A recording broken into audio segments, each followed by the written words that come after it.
고린도전서 드디어 이제 마지막 단원을 나누게 되었습니다.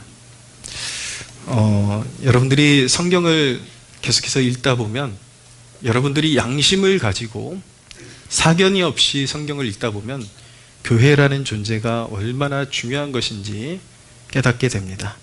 오늘 고린도전서의 마지막 사도의 당부도 교회를 어떻게 지켜내갈 것인가에 대한 성도들을 향한 당부인 것입니다.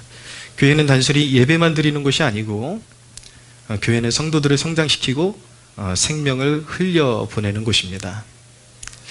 그래서 우리 한 사람 한 사람이 오늘 사도의 그런 긴 말씀을 집약하면은 참여하는 성도들이 되어야 된다. 교회 성장과 교회를 시대적으로 지켜나가는 그 일에 우리가 시대적 부르심이 있음을 알고 굳건하게 지켜나가야 하는 성도가 되어야 한다라는 중심적인 메시지를 우리에게 전해주고 있는 것입니다. 그래서 성도의 본분이 무엇이냐, 성도가 어떻게 하나님 말씀에 순종하며 교회를 지켜나가야 하는 것이냐, 그 부분에 오늘 핵심이 있는데, 첫째로 성도는 베풀어야 합니다. 1절에서 3절을 보시면 눈으로 따라오십시오. 성도를 위하는 연보에 관하여는 내가 갈라디아 교회들에게 명한 것 같이 너희도 그렇게 하라. 매주 첫날에 너희 각 사람이 수입에 따라 모아두어서 내가 갈 때에 연보를 하지 않게 하라. 내가 이럴 때에 너희가 인정한 사람에게 편지를 주어 너희의 은혜를 예루살렘으로 가지고 가게 하리니 라고 말씀하고 있습니다. 이제 바울은 고린도 교회 성도들에게 예루살렘이 당시에 어려운 상황 가운데 처해 있었기 때문에 예루살렘 교회에 가져갈 연보를 준비하라고 명하고 있습니다. 연보라는 것은 구제헌금을 이야기하는 것입니다.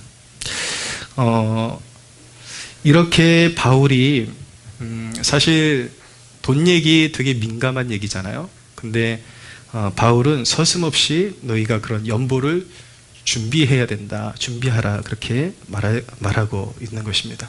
바울이 그렇게 물질적인 헌신을 담대히 말할 수 있었던 이유는 구제라는 것은 교회의 본분이기 때문에 그렇습니다. 교회의 사명 중에 가장 중요한 사명 중에 하나가 구제하고 선교의 지평을 넓혀 나가는 것입니다. 그래서 오늘 말씀에 나타나는 그 연보는 구체적으로 그렇게 이제 다른 교회를 돕는 구제 헌금을 이야기하는 것인데, 바울이 말하는 연보의 원리는 오늘 말씀해 보면 매주 첫날 성도들의 수입에 따라서 모아두라, 그렇게 말씀하고 있습니다. 여기서 매주 첫날이라는 단어를 우리가 유심히 관찰할 필요가 있는데, 이것이 기독교의 성일이 자리 잡게 되는 과정을 우리에게 정보를 담고 있기 때문인 것입니다. 매주 첫날이라는 것은 사실 주일을 이야기하는 것입니다. 당시에는 초대교회 때는 아직까지 그 구약시대의 토요일에, 안식일에 모이던 것이 습관이 되어 있었기 때문에 예수님 부활하신 이후에도 토요일 안식일에 모이기도 하고 또 주일도 병행해서 모이는 어떤 아직까지는 과도기적인 그런 입장에 있었던 것이죠. 그런데 이제 여기서 매주 첫날 모이라는 것은 이제 기독교의 성일이 이제 구체적으로 안식일에서 주일로 넘어가고 있다라는 것을 이제 보여주기 시작하는 것입니다. 그래서 기독교 초기에는 안식일에도 모이고 회당에 모이고 그리고 주일에도 별도로 모이고 하다가 이제는 주후 4세기가 되어서 일요일이 기독교의 성일, 예수님이 부활하신 날을 기점으로 해서 이제 기독교의 성일로 정착이 되게 된 것입니다.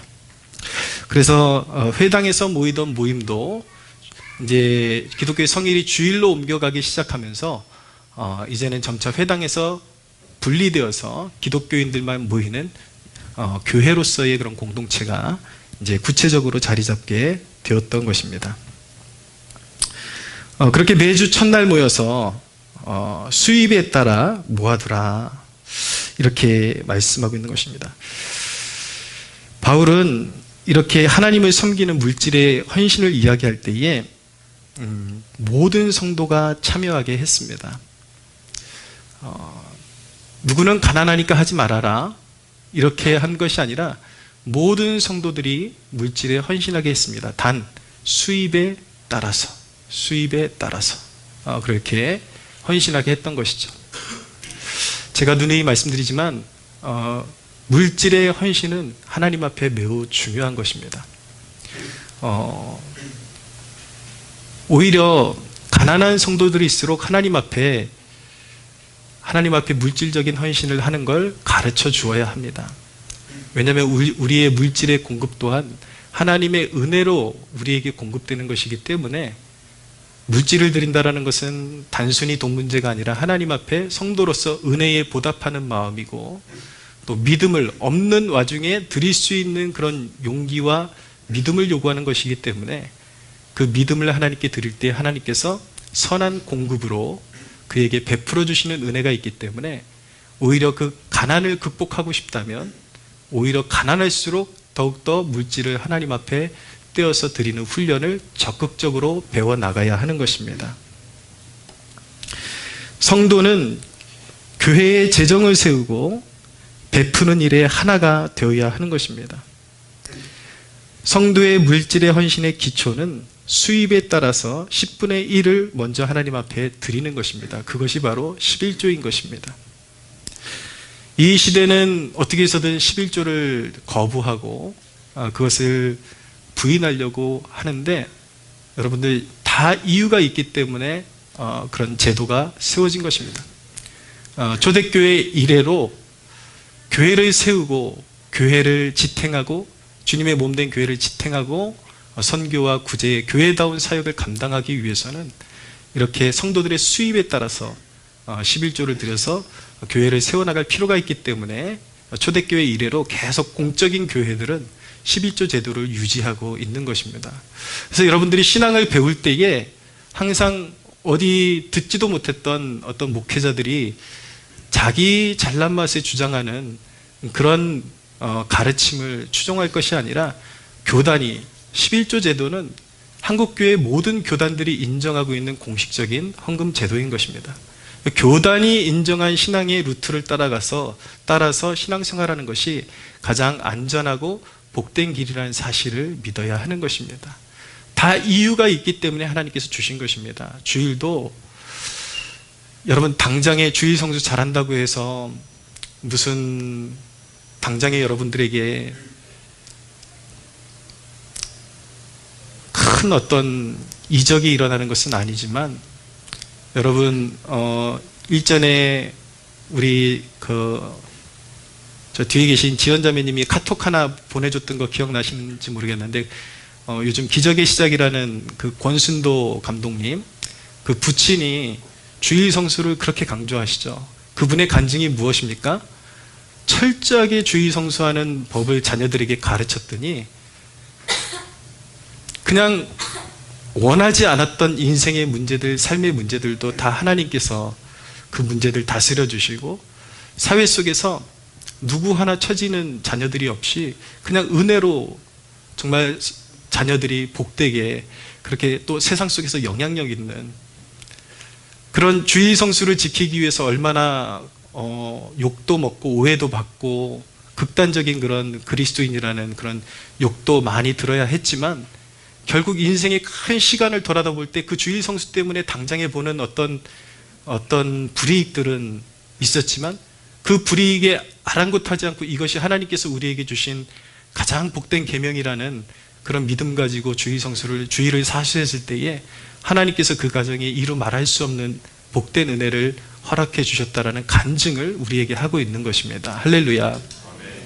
그냥 로봇처럼 그렇게 따라한다고 되는 것이 아니라, 주일을 사수한다라는 것은 하나님이 내 인생의 가장 첫 번째 우선순위요, 더 이상 세상에 바꿀 수 있는 어떤 일확천금을 나에게 준다 해도 하나님을 섬기는 주일과 바꿀 수 없다는 그 마음으로 주님을 섬기고 그 마음으로 주일을 고수할 때에 그곳 가운데 하나님의 선한 인도하심이 함께 하시게 되는 것입니다. 할렐루야. 무엇이든지 마음을 담아서 가장 값진 신앙의 고백을 담아서 그래서 은총의 수단이라고 하거든요. 하나님께서 우리에게 은혜를 베푸신 수단들을 잘 활용하면 거기에 큰 복이 있는 것입니다. 11조도 그렇습니다. 기계적으로 그냥 마지못해서 억지로 뛰는 것이 아니라 이것이 하나님 나라에 동참하는 것이요, 주님께서 내 인생에 내 생명을 위한 첫 열매가 되셔서 목숨을 주셨는데 내 가진 소중한 것 중에 10분의 1을 떼서 하나님을 섬기는 그 기쁨으로 11조를 감당할 때에 여러분들 앞으로 우리 특별히 젊은이들 결혼하고 또 가정 이루고 할 때에 여러분 물질적인 그런 어떤 어려움들을 극복하고 하나님의 선한 공급을 때마다 경험하고 싶다면 하나님 앞에 정직하게 11조하는 법부터 배우시기를 소원합니다.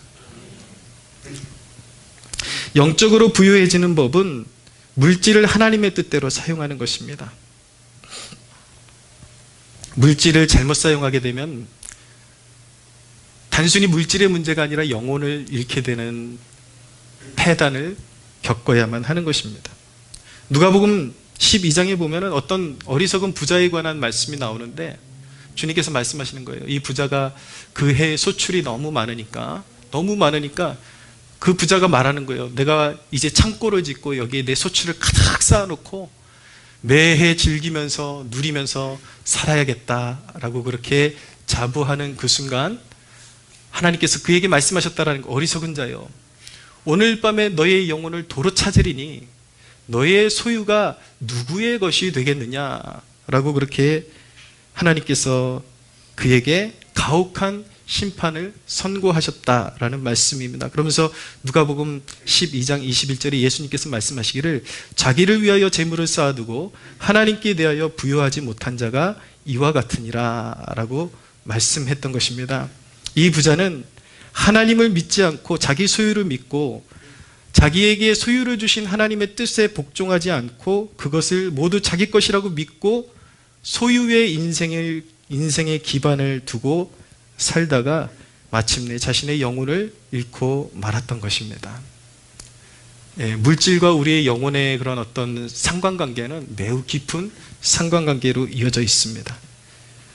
물질을 누구를 위해 사용하느냐, 그것이 영혼에 관한 것일 수도 있다는 것을 여러분들이 아셔야 하는 것입니다.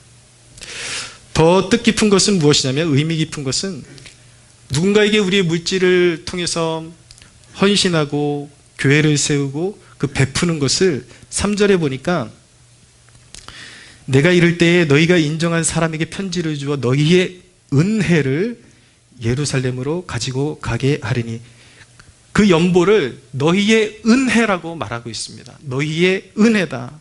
무슨 말씀일까요? 우리가 베푸는 것은 그 베품을 받는 상대로 하여금 하나님의 손길을 체험토록 하는 것입니다. 단순히 물질을 공급받는 것이 아니라 은혜 체험을 하는 것이죠. 가장 적합한 때에 그 필요를 채워주시는 그 선한 손길을 우리의 베품을 통해서 공급받는 사람들이 하나님의 손길을 느낄 수 있다는 것입니다. 우리가 하나님의 주시는 그 마음에 순종하여 물질의 헌신을 베풀 때에 그것이 하나님의 은혜의 손길로 역사한다라는 것입니다. 할렐루야.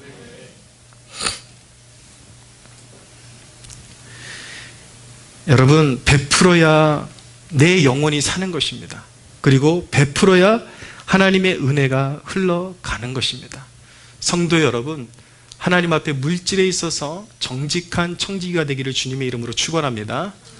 여러분들을 통해서 하나님의 선한 은혜들이 교회를 통해서 충만하게 흘러가는 복이 있게 되기를 바랍니다.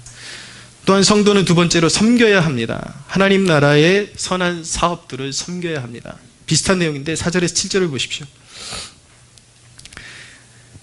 만일 나도 가는 것이 합당하면 그들이 나와 함께 가리라. 내가 마게도냐를 지날 터이니 마게도냐를 지난 후에 너희에게 가서 혹 너희와 함께 머물며 겨울을 지낼 듯도 하니 이는 너희가 나를 내가 갈 곳으로 보내어 주게 하려 함이라. 이제 지나는 길에 너희를 보기를 원하지 아니하노니 이는 만일 주께서 허락하시면 얼마 동안 너희와 함께 머물기를 바랍니다. 지금 바울은 에베소에서 편지를 쓰고 있는데 이후에 마게도냐를 지나서 고린도에 머물면서 겨울을 지낼 계획을 세우고 있었습니다. 당시에 그런 어떤 바울의 전도 여행의 수단은 철저히 배 타고 도보가 전부였기 때문에 혹독한 그 겨울철에 배를 타고 또 도보로만 이동하기 매우 힘들었기 때문에 겨울을 날 곳이 필요했는데, 바울이 이제 얼마 있다가 고린도에 가서 오래 머물면서 어떤 고린도 성도들에게 영적인 도움을 주고자 했던 것이죠. 그리고 나서 6절에 보니까 바울은 고린도 교인들의 도움을 통해서 재정적인 공급을 말하는 것입니다. 후원을 이야기하는 것이죠. 그 도움을 받아서 다시 전도 여행을 떠날 계획을 가지고 있었습니다. 사랑하는 여러분, 성도의 본분은 하나님의 사역이 이루어지도록 섬기는 것입니다. 바울이 아무리 열정이 있다 할지라도 성도들의 헌신과 서포트하는 도움의 손길이 없다면 하나님 나라는 결코 확장될 수 없는 것이죠. 이 땅에 계실 때 예수님이 사역하실 수 있었던 이유는 무엇이냐면 자기의 소유로 예수님의 사역을 뒷받침해 주었던 여인들이 있기 때문이었습니다. 우리가 가진 것으로 비단 하나님 나라를 섬긴다라는 것은 단순히 물질의 섬김뿐만 아니라 시간적이고 시간과 그리고 우리가 동원할 수 있는 모든 자원을 통해서 하나님 나라를 뒷받침하는 것을 의미하는 것입니다. 여러분, 우리 모두는 하나님 나라가 세워지고 확장되는 일에 섬기는 주의 백성들이 되어야 하는 것입니다. 성도의 본분이 바로 그런 것입니다. 하나님의 사역이 이루어지도록 섬기는 것. 여러분, 자기 위로만을 위한 신앙은 기복에 불과한 것입니다. 그냥 나 하나 배 두드리고 잘 살기 위해서 우리가 신앙생활하는 것 결코 아닌 것입니다. 서로 으쌰으쌰 하면서 하나님 나라를 세우고 생명의 복음이 증거되어질 수 있도록, 확장되어질 수 있도록 그렇게 우리가 서로 바치면서 사명을 감당하도록 하나님께서 요구하고 계시는 것입니다. 성도는 하나님 나라의 시민이요 선한 사업의 일꾼으로 부름받은 것입니다. 어떤 의미에서 우리 모두는 선교사의 사명을 가지고 있는 것입니다. 우리는 가는 선교사가 되든지 아니면 우리를 대신해서 나가 있는 선교사님들에게 물질이나 다른 것으로 서포트하고, 때로는 우리가 현지의 땅을 밟고 단기적인 어떤 선교를 감당하면서 서포트하고 지지하고 이런 사명을 감당해야 하는 것입니다. 하나님께서 우리 교회에도 선교의 그 문을 활짝 열어주시기를 주님의 이름으로 소원합니다. 할렐루야. 여러분, 이런 선교의 사명을 감당하는 것은요, 우리는 항상 너무 대의적으로 생각하기 때문에 내가 할 일이 없구나라고 그렇게 오해할 때가 있습니다. 그래서 방관하는 그러한 입장에 늘 자신을 방치시키는 것이죠. 그러나 여러분, 우리 교회도 당장에 보면은 교회가 감당하는 전도의 사명이 있습니다. 우리 교회는 주중 목요일에 늘 전도를 나갑니다. 여러분들이 하나님 나라의 확장에 함께 할 수 있는 좋은 방법 중에 하나는 무엇이냐면, 때때로 여러분들이 시간이 날 때 매주일 오지는 못해도 함께 참여해서 여러분들이 시간을 나누어주고 열정을 나누어주는 일을 자원하는 것입니다. 그리고 또한 어떤 태도가 바른 것이냐, 직접 참여할 수 없을 때에는 여러분들을 대신해서 앞장서서 수고하는 사람들을 위해서 때로는 밥 한 끼씩이라도 사주면서 대접하고 격려하고 위로하고, 이런 것이 하나님 나라를 확장시켜 나가는 동역이 될 수 있다는 것을 기억해야만 하는 것입니다.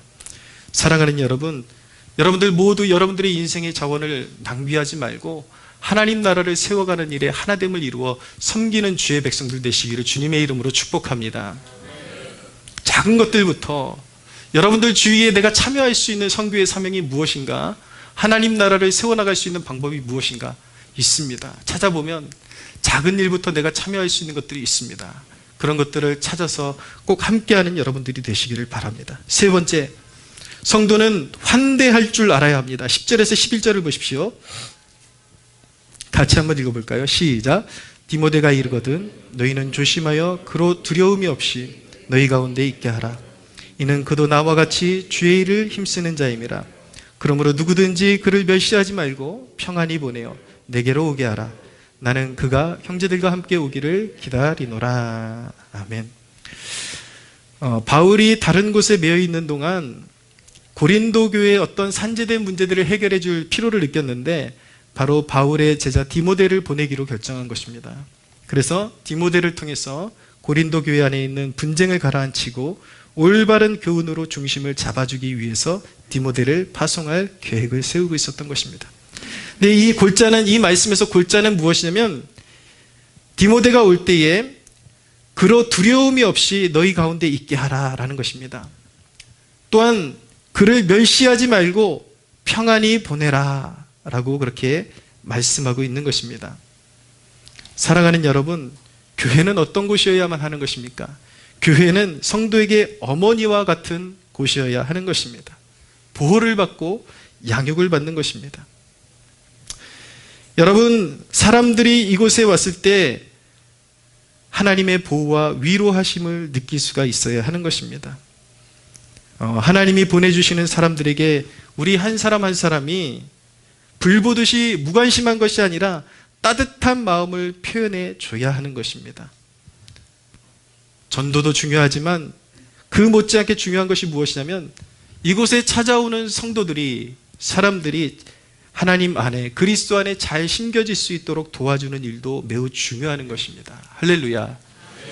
서로 환대하는 분위기를 가져야 하는 것입니다. 이곳에 와서 어떤 두려움이나 어떤 공허함이나 어떤 소외감을 느끼지 않도록 찾아오는 사람들에게 교회가 이제 어떤 초반에 그런 어떤 시기를 지나게 되면 교회가 잘못될 수 있는 방향성이 무엇이냐면 끼리끼리 모이는 것입니다. 서로 친한 사람들끼리 딱 마치자마자 서로 친한 사람들끼리만 뭉치는 그런 그림은 어떻게 보면 교회가 화기애애한 것 같지만 교회가 그릇된 길로 가고 있는 어떤 징조일 수도 있다는 것을 꼭 기억하고, 우리가 예배드리면서 우리가 관심을 가져야 되는 것은 무엇이냐면 오늘 우리 교회에 방문한 새로운 성도들은 없는지, 지체들은 없는지, 그들을 어떻게 예배를 끝나고 맞이해 줘야 할지, 그런 부분들. 거대한 것이 사람의 마음을 움직이는 것이 아닙니다. 따뜻한 말 한마디, 따뜻한 인사 한마디가 사람의 마음을 녹일 수 있습니다. 할렐루야. 환대하는 교회가 되어야 합니다. 누구 한 사람이 아니라 전체 교인들이 환대하는 법을 배우는 것이 바로 하나님 나라의 원칙이라는 것을 마음에 심을 수 있게 되기를 바랍니다. 할렐루야. 네 번째는 성도는 깨어 있어야 합니다. 13절을 보십시오. 13절을 같이 한번 읽겠습니다. 시작. 깨어 믿음에 굳게 서서 남자답게 강건하라. 여러분, 우리는 시대적으로 마지막 시대를 살고 있는데 정말 우리의 신앙의 완주를 위해서 가장 중요한 것은 무엇이냐면 깨어 있는 것입니다. 누구도 그 무엇도 나의 신앙을 집어삼키지 못하도록 깨어 있는 태도가 매우 중요합니다. 우리를 영적으로 어둡게 하는 것, 신앙을 위축시키는 그 모든 것들로부터 깨어 있어야 하는 것입니다. 오늘 말씀이 굳게 서서 남자답게 강건하라 라고 말씀하고 있죠. 굳게 서서 남자답게 강건하라. 이 말씀은 영적으로 강인한 존재가 되어야 한다는 말씀인 것입니다. 신앙생활하면서 자꾸 사람을 바라보고 환경을 바라보고 있으면 깊은 바다에 발이 빠져들어가는 공경을 당하게 되는 것입니다. 베드로가 물 위로 걸어오라는 주님의 명령을 따라서 바다 위를 걸었지만 이내 주님을 바라보지 않고 험한 파도를 바라봤을 때 그 발이 수면 아래로 가라앉은 것처럼, 그러나 주님께서 다시 오셔서 베드로의 팔을 붙들어 끌어올려 주셨던 것처럼, 여러분, 우리가 신앙생활하면서 잠시라도 우리의 시선을 놓치고 주님께로 향한 시선을 놓치고 사람을 바라보고 환경을 바라볼 때에 우리가 물 위를 걸어가던 우리의 발은 수면 아래로 가라앉을 수밖에 없는 것입니다. 믿음을 가지고 주님의 손을 붙잡고 물 위로 올라와야 하는 것입니다. 할렐루야. 주님을 바라봐야 하는 것입니다. 그 누구도 나의 중심을 흔드는 것을 허용해서는 안 되는 것입니다. 말씀과 기도로 환경과 감정에 날아오는 불화살을 막아야 하는 것입니다. 마귀는요, 언제든지 우리를 넘어뜨릴 준비를 하고 있습니다. 때로는 별것 아닌 상황 같은데 마귀가 주 전공이 무엇이냐면 오해를 불러일으키는 것입니다. 자꾸 오해를 불러일으켜서 불신하게 만들고 그리고 증오하게 만들고 미워하게 만드는 마음을 부추기는 것입니다. 여러분, 실제로 이것은 그냥 하나의 제가 에피소드를 여러분들에게 말씀드리는 것인데, 그것 때문에 무슨 시험거리가 있었다라는 것이 아니라 그런 일이 시험거리로 번질 수도 있다라는 하나의 예시를 드리는 거예요. 저희 교회에 이제 새벽만 나오는 한 자매가 있었습니다. 새벽에만. 다른 교회에 이제 출석하는 자매인데 주중에 기도할 곳이 필요해서 새벽에 잘 나오던 자매가 있어요. 이 자매는 오랜 기간 동안 저희랑 이렇게 교류를 하면서 굉장히 성실하고 신실한 자매구나라는 것을 확증받았기 때문에 거리낄 것이 없었어요. 그래서 저희가 가끔씩 이제 새벽에 먼저 도착할 때가 있거든요. 그 자매가 먼저 도착할 때가 있어서 그럴 때, 그리고 교회 오후에라도 내가 퇴근한 다음에라도 언제든지 기도하고 싶을 때는 비밀번호를 가르쳐 줄 테니까 누르고 들어와서 기도해라 이렇게 가르쳐 주었는데, 나중에 한창 시간이 지나서 어떤 상황 가운데 그 자매가 들어오지를 못하고 있는 거를 발견했던 것 같아요. 그래서 비밀번호 가르쳐 줬는데 왜 안 들어오고 있었냐 그랬더니 자매가 하는 말이 비밀번호 바꾸셨던데요 그러는 거예요.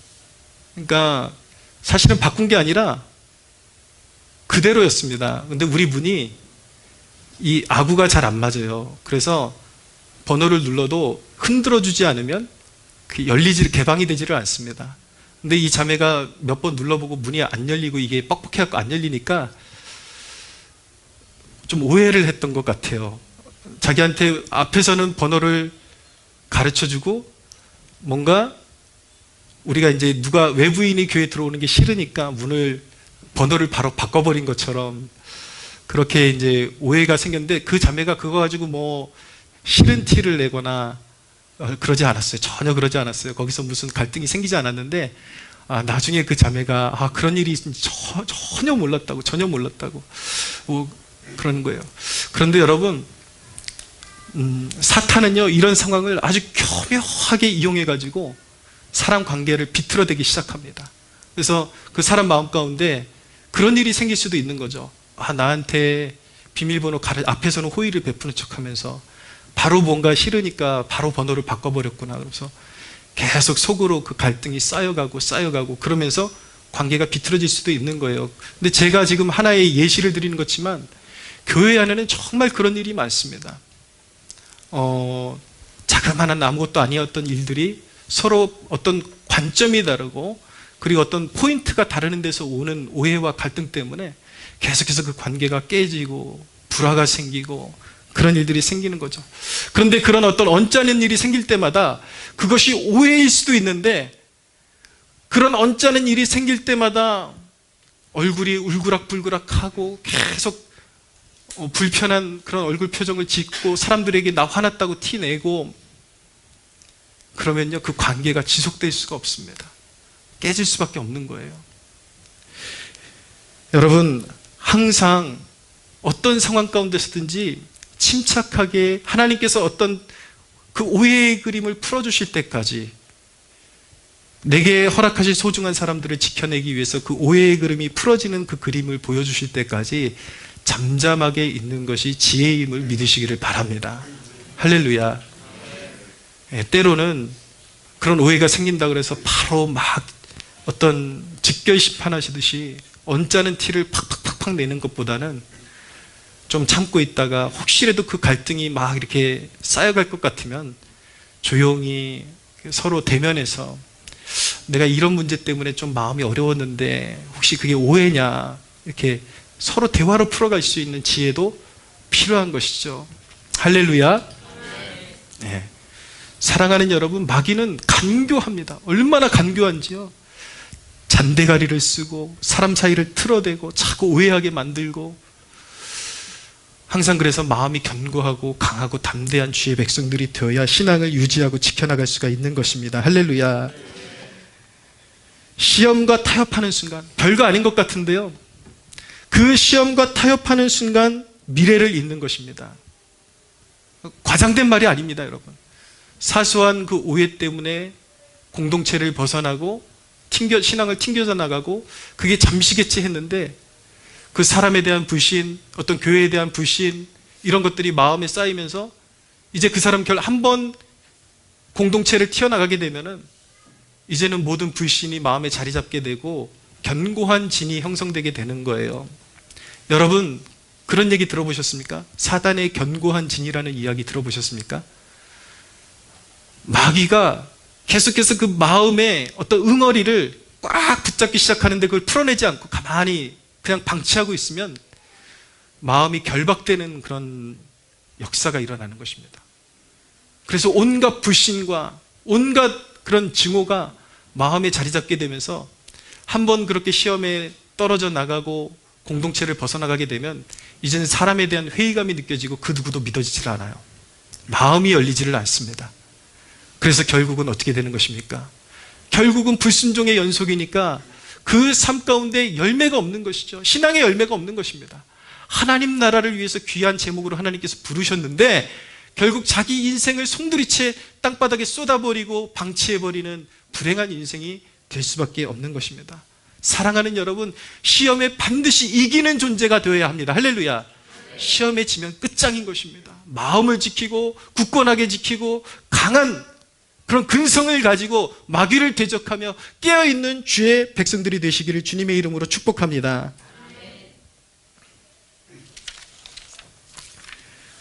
다섯 번째는 협력해야 합니다. 15절에서 16절을 보십시오. 같이 읽겠습니다. 시작. 형제들아, 스데바나의 집은 곧 아가의 첫 열매요 또 성도 섬기기로 작정한 줄을 너희가 아는지라. 내가 너희를 권하노니 이 같은 사람들과 또 함께 일하며 수고하는 모든 사람에게 순종하라. 교회를 세워나가는 탁월한 길은 하나님 나라를 섬기기 위해 세워진 일꾼들에게 순종하는 것입니다. 좀 더 사명감을 가지고 앞서 있는 사람들을 향해서 그들이 하나님 나라를 세워가는 일에 함께 협력하고 순종해야 하는 것입니다. 그들의 섬김에 협력하고 교회가 함께 모여서 기도하는 일에 협력하고 선한 사업들이 이루어지도록 협력해야 하는 것입니다. 구약시대에 보면은, 구약성경에 보면 느헤미야가 성벽을 재건하는 엄청난 사명을 가졌는데, 그런데 너무나도 속전속결로 성벽이 재건될 수 있었던 이유가 무엇이냐면 백성들이 각기 자기가 할 수 있는 분량만큼의 일들을 잘 감당해 주었기 때문인 것입니다. 별 내용이 다 나와요. 느헤미야서를 보면은 어떤 족속은 문고리 하나 만들고, 어떤 사람은 대문 하나 만들고, 어떤 사람은 어느 정도의 그런 성벽을, 무너진 성벽을 이렇게 돌을 쌓는 작업만 잘 감당해주고, 하나님의 역사는요, 하나님의 나라의 일은 너무 방대한 것 같은데 알고 보면 그렇지 않습니다. 우리 한 사람 한 사람이 주신 은사대로 조금씩 최선을 다해서 섬기면 그것은 놀라운 큰 역사가 이루어지게 되는 것입니다. 할렐루야. 그 큰 역사가, 느헤미야의 성벽이, 그 방대한 공사가 52일 만에 마칠 수 있었던 이유는 백성들 한 사람 한 사람에게 주어진 일을 은혜로 감당했기 때문에, 성심으로 감당했기 때문에 그런 것입니다. 사랑하는 여러분, 우리가 마음을 모아서 우리에게 주신 달란트대로, 우리에게 주신 힘대로 더 큰 것을 요구하시지도 않습니다. 우리가 할 수 있는 만큼, 그러나 성심을 다해서, 최선을 다해서 앞서 수고하는 사람들에게, 영적인 리더들에게 순종해서 함께 영적인 질서를 지켜나가며 협력할 때 하나님의 나라는 굳게 서가게 되는 것입니다. 할렐루야. 마귀는 결코 질서가 있는 교회를 무너뜨릴 수 없습니다. 서로 존중하고, 영적인 리더를 존중하고, 세워진 리더들을 존중하고, 그리고 합력하고 한 마음을 다하는, 여러분, 이것은 교회만이 아니에요. 여러분들 사회 속에서도 항상 자기 잘난 맛에 사는 사람들 때문에 질서가 무너지고 일이 더뎌지게 되는 것입니다.